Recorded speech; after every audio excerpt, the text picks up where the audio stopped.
Slick back. No, slick back. That's what I said. Slick back. No, nigga, I'm a pimp named Slick back. Pimp named Slick back. Pimp named Slick back. Nigga, are you deaf? I'm a pimp named Slick. Assalamualaikum warahmatullahi wabarakatuh. My name is Estila Yuningsih. On this opportunity, I will answer the questions final exam of ELT curriculum. The question number 1 is summarize and explain what you have learned in this class, at least 5 topics. The topics number 1 is curriculum 1975, 1984, and 1994. Curriculum 1975 is formed as an effort to realize development below New Order government with a program Pelita and Repelita. In this curriculum, the teacher needed to know students' objective in learning certain item of knowledge, science, or skill. In other words, the curriculum is designed to be goal-oriented, with the teachers considering students' individual learning goals for each subject. In 1968 until 1975, English education used the audio-lingual method. However, there was a shift along with training to introduce the oral approach as a moral natural method in mastering English. This means that the oral approach is seen as a suitable replacement for the audio-lingual method. 1984 curriculum. The focus is on positioning students as the objects in the learning process, emphasizing their active participant. This model is known as CBSA, Cara Belajar Siswa Aktif. Essentially, this curriculum aims to engage students actively in their learning, encouraging them to take a more central and participatory role in the educational process. So, the method of this curriculum is student-centered learning method. 1994 curriculum.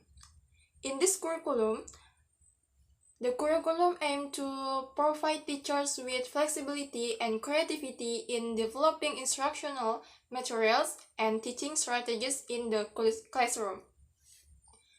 The emphasis on creativity reflects a recognition of the importance of dynamic and interactive language learning experiences.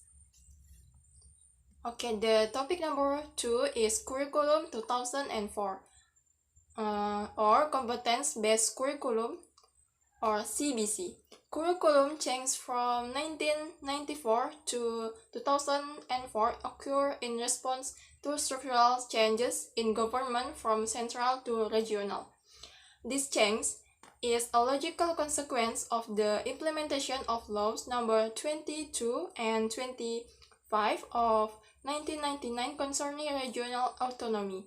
The 1994 curriculum is deemed to need to be refined to be in line with these structural changes. The resulting curriculum, known as the competency-based curriculum, aims to develop practical abilities or competencies. It involves carrying out tasks according to certain performance standards. The CBC centers on cultivating the capability to execute tasks in line with predetermined performance criteria. This approach aims to empower learners to experience the outcomes of mastering a specific set of competencies. CBC is designed to foster the development of not only knowledge and understanding but also skills, values, attitudes, and interests in learners. The main goal is to enable learners to take on responsibility and apply what they have learned in a responsible manner. The approach in this curriculum is a communicative approach. This approach aims to revolutionize language education by focusing on real communication and practical language use. In this context, the curriculum emphasizes teaching English as a means of functional communication, rather than just rote memorization of vocabulary and grammar rules. The topic number 3 is Curriculum 2006 or KTSP. This curriculum provides a clear structure and elements for teachers to design their lesson plans. The curriculum materials are generic, allowing instructors to adapt them for each student, regardless of their level. This curriculum includes clear expectations of what each learner is expected to know and be able to do and how it will be measured. The KTSP curriculum is characterized as a student-centered approach, where students need an environmental awareness that's central to learning. This approach implies that the curriculum can be designed to engage students actively in the learning process. It allows teachers to create English lessons that are relevant, meaningful, and responsive to student interests and context. This curriculum also uses communicative language teaching in teach the students. Communicative language teaching, or CLT, is a language teaching method that emphasizes communication as the main goal of learning. In this method, students are focused on learning the language by doing actual social interaction, such as conversations, presentations, and discussion.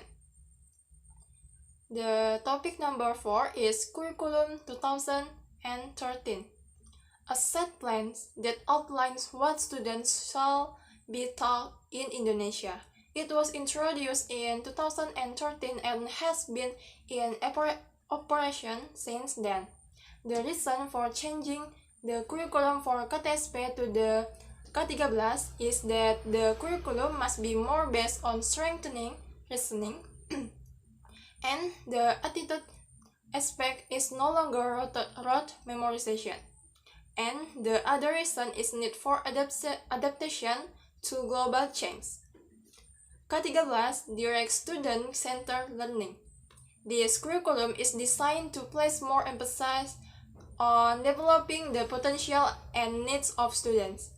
The objectives of this curriculum is to produce productive, creative, innovative, and effective individuals through the empowerment of integrated attitudes, skills, and knowledge. And the last topic, the topic number 5 is Curriculum Merdeka. The Curriculum Merdeka is a curriculum with diverse intracurricular learning where the content is optimized to allow students enough time to delve into concepts and strengthen competencies. Teachers have the freedom to select various teaching tools, allowing for personalized learning according to student needs and interests. Projects aimed at enhancing the achievement of the Pancasila student profile are developed based on specific themes determined by the government. These projects are not aimed at achieving specific learning targets and are therefore not bound by subject content.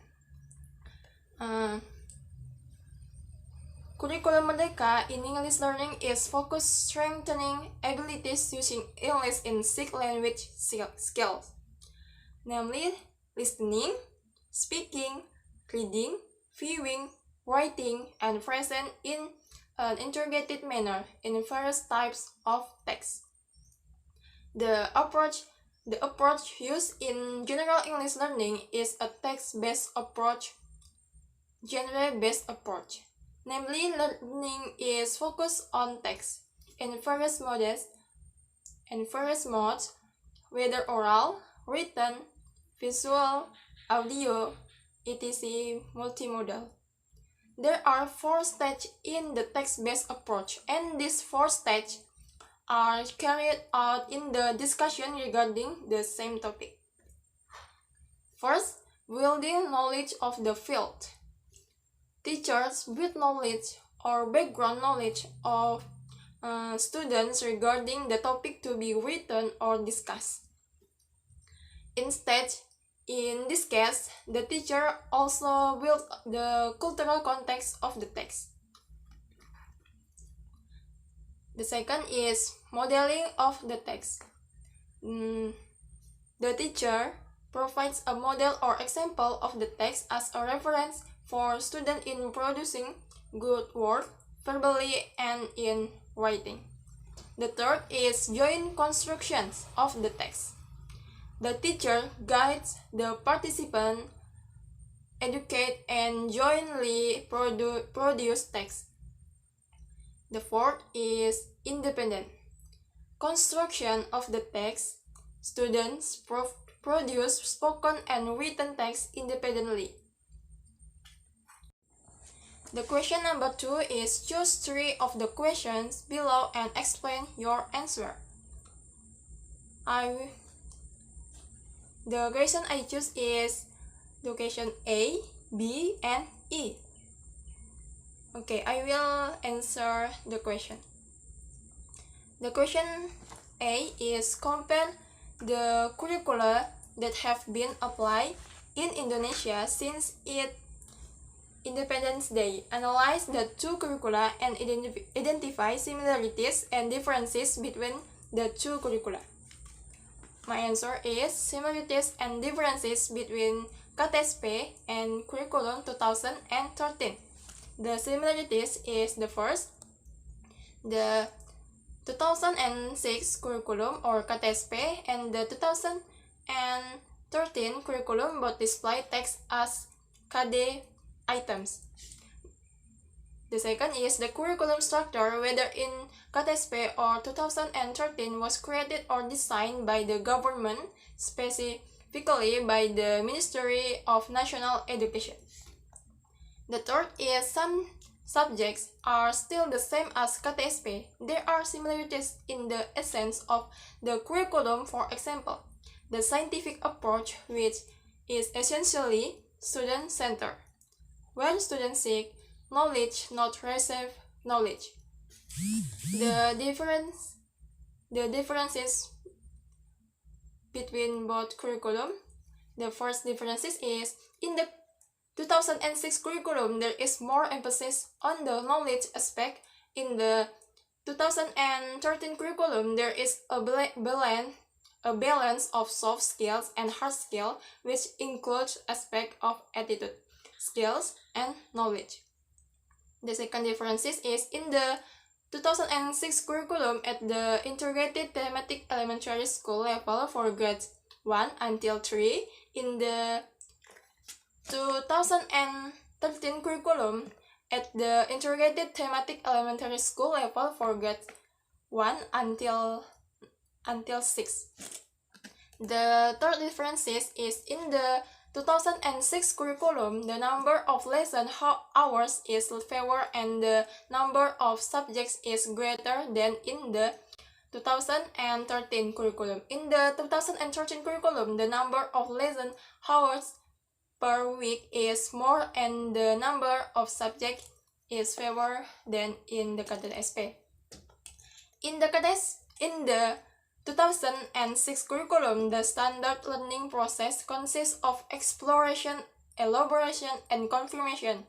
In the 2013 curriculum, the learning process for each theme at the elementary school level and all subjects at the SMP, SMA, or SMK level is carried out using a scientific approach. Namely, the standard learning process consists of observing, asking, processing, presenting, concluding, and creating. In the 2006 curriculum, the assessment is more dominant in the knowledge aspect. In the 2013 curriculum, the assessment standard use authentic assessment, namely measuring all attitudes, skills, and knowledge competencies based on processes and results. In the 2006 curriculum, the number of lesson hours is less than the number of subjects. In the 2013 curriculum, the number of lesson hours per week is greater than the number of subjects. B. Compare to English language teaching approach or methods that have been used in Indonesia and worldwide. Analyze the two teaching approach or methods and identify similarities and differences between the two approach or methods. Also add explanation in what situation they are useful.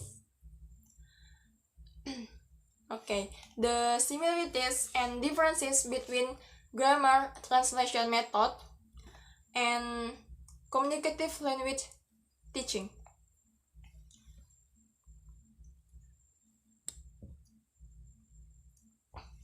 The similarities of both approach is both aim to help students develop language skill, although the approaches and focus are different.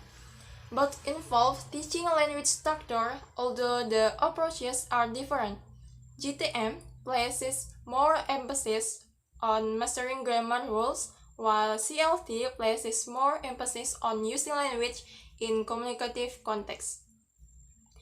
The differences between GTM and CLT is: first, GTM focus more on mastering grammar and text translation,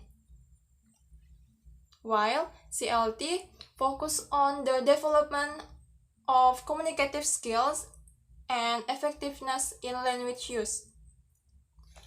The second is GTM using drills, translation, exercise, and understanding literary text, while CLT use communicative activities such as role-playing, discussions, and language-based project. The third is GTM less emphasis on cultural understanding or language use in a real context, while CLT recognizes the importance of cultural understanding and emphasize the use of language in everyday life situations.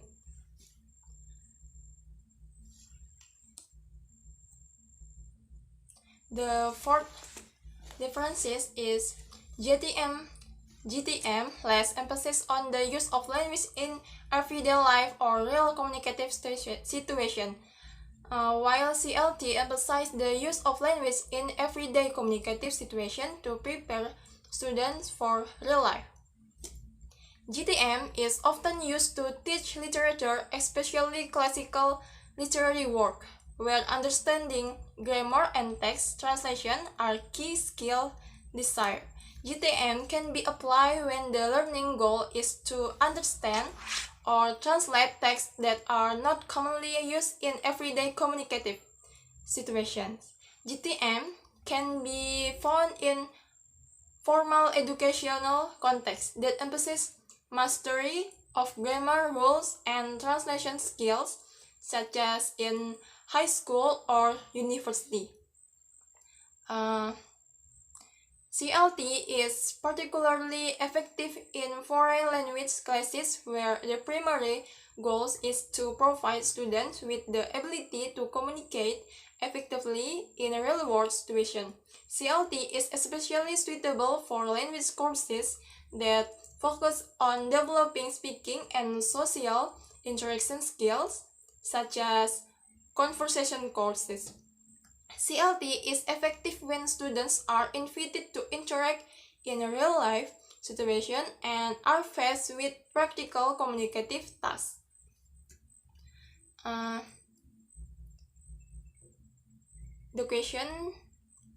next question is in the period of 1980 up to now, communicative language teaching CLT has been claimed to be used in teaching English in Indonesia. Why can CLT stand for a long period of time? How has CLT developing since then? My answer is why? Because increased global interaction and the need for the ability to communicate in English as an international language encourage the adoption of a more practical and communicative skills-oriented approach. And CLT also provides a more contextual approach, allowing students to learn the language in the situations that are close to everyday use. This is in accordance with the development of thinking that language learning should be relevant to real life. And how? With advance in technology, CLT have used digital tools and resources to enhance language learning. CLT increasingly includes the development of intercultural competence, recognizing the importance of understanding cultural nuances in communication. Modern CLT aims to prepare students to effectively navigate cross-cultural interaction. There is a continuing shift towards student-centered learning, where students actively participate in the process of their language acquisition. It involves collaborative activities, group projects, and learner autonomy, empowering students to take more responsibility for their own learning.